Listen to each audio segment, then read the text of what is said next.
Next on the list, Hassan Campbell. Super crash out. He actually just made 2 videos about me too on YouTube. Oh, did he?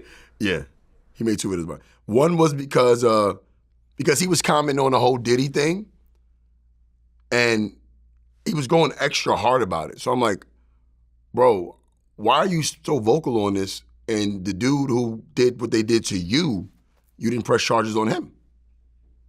So I spoke out about that, and he responded, made a response video to me about it. And then the second one was, cut his hair. About a couple of days after that, he cut his hair off. And in the video, I told him to cut his hair off because he looks ridiculous. So 3 days later, he wound up cutting his hair off, and I took credit for it. I'm pretty sure I'm not the first one to say something about his hair. So he cut it off, and he made a follow-up video saying, he kind of laughed. I told him he looked like a gentleman. He needed a little Beijing to cover up the bald spots. But Hassan is definitely a crash. I think Hassan is definitely somebody who wouldn't shoot. I think he'd stab. He's a crazy dude, bro. He's one of them crazy Bronx dudes. I grew up with dudes like that. And those are the dudes that just snap and crash out. I mean, look, I've interviewed Hassan before, and he's talked shit about me before. Right. But my whole thing is like, I don't really care. Yeah, that's his whole I career. personally I've learned over time. You know who really taught me this? When I watched the Vince McMahon documentary, and I saw how this dude would have all these wrestlers who would leave, badmouth him, sue him, and win, and he'd bring him back. And he paid him, and he would incorporate the lawsuit into the storyline. Mm-hmm. And he made millions off of that. Right. That's what made me say, you know something? All these little beefs or whatever, they're not really that serious. Yeah. At the end of the day, we're all here, doing business. Right. Like, for example, you said, Godfrey. I'm like, do I have real beef with Godfrey? Absolutely not. For sure. Absolutely not. When I saw him, I had my security with him, with me, actually. And you know what I'm saying? Like, I was right there with my security. He had his gun on and whatever else. There was no aggression coming from me whatsoever when I saw him. I shook his hand and I was firm about it. I said, yo, we need to talk. Right. And the only reason why we didn't talk at that moment was because we were on Big Boy's show. We were at a radio station, and Big Boy literally lives down the street from me, and that's my friend. I didn't want to have this turn into potentially an argument in the middle of a radio station. Mm-hmm. But I don't have any real beef with Godfrey. It was just some shit was said, and I'm addressing it at this point. But at the end of the day, we could potentially do some business in the future if it makes sense for everybody involved. Right. Like I try not to take it too seriously. Right. And same thing with, Hassan. I mean, he's got an interesting story. I mean, the Afrika Bambaataa thing is, a lot of stuff has come out. Do I believe that Bambaataa raped him? Yeah, I think so. It makes sense. I don't think he did. You don't think so? But I did bring up that even after all these alleged rapes, they would be hanging out together. There's photos of them together. Right. I think in the beginning, it probably was something he wasn't sure about. I think Afrika Bambaataa definitely probably molested him. I think he had Stockholm syndrome when it comes to Afrika Bambaataa. I think he had Stockholm syndrome because he would go back. He wasn't a little kid, bro. He was a teenager. I was having sex with him. I had my first kid at 18. So, you know what I mean? I was having sex since I was 14, 15 years old. So I knew who I was. No man could have came around and manipulate me to do nothing. But, if you're a weaker little kid, I can see you be, and Bambaataa he's a legend, like Zulu Nation. He was a celebrity. So I can see him being starstruck and being manipulated into doing something he didn't want to do. But I think after a while, it became something that was consensual. I don't think it was, why would you go back? When he got stabbed, when Afrika Bambaataa got stabbed, he went and see him in the hospital. Right. Yeah, no, we talked about that, yeah. Yeah, I think it definitely was some Stockholm syndrome. It doesn't mean he wasn't, I think he had he was in love with his attacker. I definitely don't think he was raped. I don't believe that at all. Well, this next person I had an experience with, Aaron the Plumber. You had an experience with Aaron the Plumber? Oh, yeah. One of the worst people I've ever come across. He's definitely a crash out. Literally one of the worst. Let me tell you something. Okay, look. I have been doing interviews on Vlad TV since 2008. Right. Okay? I've had a bunch of times where we've booked somebody, they didn't show up. That happens. That's just part of the business.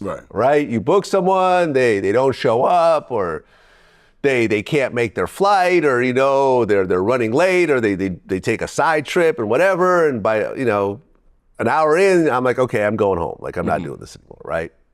That has happened lots of times. But I have never, ever, ever, ever, ever flown somebody in and then not have them show up after they were flown in and booked into their hotel and everything else like that, all off of our dime. Wow. That's what Aaron the plumber did. Wow. We were talking to him. We agreed that he would do an interview. He asked for an appearance fee. We said, unfortunately, we can't offer you that, but we could pay for your flight and your hotel. Right. He's like, okay, no problem. I'm going to do it. I really want to do the platform. It'll be greater later, something, whatever. We flew him in, and the motherfucker didn't show up to the interview. Stopped answering his phone, and then started doing videos like, yeah, I'm in New York on Vlad's dime. I ain't doing the interview. He didn't pay. My luggage got lost, and it's his fault, and all this weird ass shit. And it's like, what the fuck? We didn't do anything negative to this guy. Let me tell you something about him, bro. He better hope that he can make something past being an aggressive dude online. Because honestly, I think and respectfully, bro, I think he's slow. Yeah, I think he's like borderline retarded. I think he's slow. I think he's a slow dude, and he's capitalizing. And whoever's behind him, because it's not him. It's definitely not him. He got some kind of management people behind him that's pushing him in different directions, like with the balloon pop thing. I think most of the times he crash out, he's kind of justified. I think he's justified when he crashes out. He reminds me of dudes I grew up with from the 90s that always wanted to fight somebody. But that gimmick shit, bro, anybody, if you notice on the social media space, if you're a gimmick, if whatever you're doing, it's going to run out.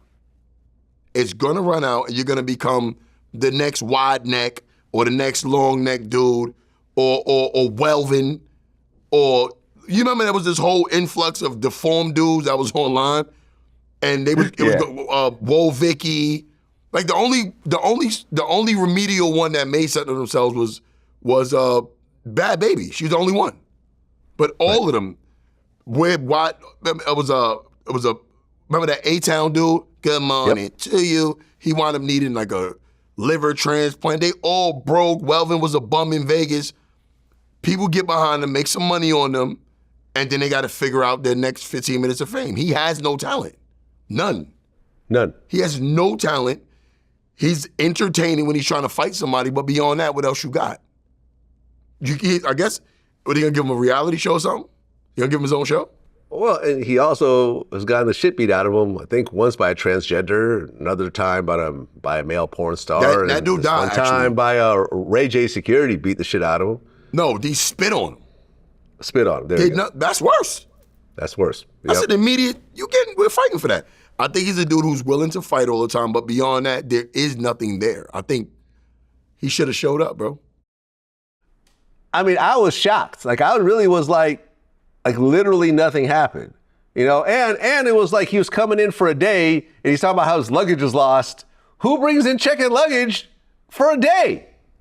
Like, how many wife beaters do you need? 34 wife beaters in one day? Like, how much you sweating? Yeah, pack him up, bro. Yeah, he's definitely a crash out, and I give him another. He'll be a has-been by the end of the year. I agree. And here's the thing, though, like, in this industry, and this is what people don't always realize, is that when you look at the guys and girls that have made it decade after decade, right? Like, when you actually meet up with them and see how they operate, people like Snoop Dogg, right? People like Nelly, right? Like, these dudes are so professional. They are so nice. I saw Snoop take pictures with fans for an hour. Not industry people, just regular fans that were there at a movie screening that he was doing. Like, he is so nice. He's so professional. He handles his business. Like, if they say they're going to do something, they're going to do it. If they can't do it, they'll hit you ahead of time. They'll explain the situation. They'll reschedule, whatever else. To sit there and have, And here's the thing. I've been making my money back just talking shit about him. It's like, okay, I lost a little bit of money on this flight. All right, I'm going to make it back on you. Right. No problem. I have a way to make money back on you. Right. You know, by talking bad about you and letting everyone know that if you want to do business with Aaron the plumber, this is what I went through.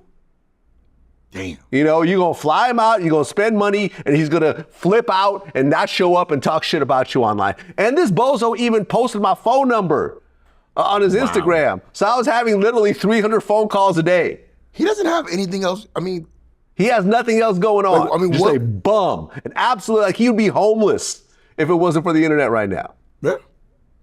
And from what I understand, he's a snitch as well. Oh, I don't know. Oh, yeah, listen, Yo, I've seen some paperwork. Dude, man. That's what I'm saying. I don't know much about him aside from him being online wilding out on people. Yeah. Yeah, fuck that dude.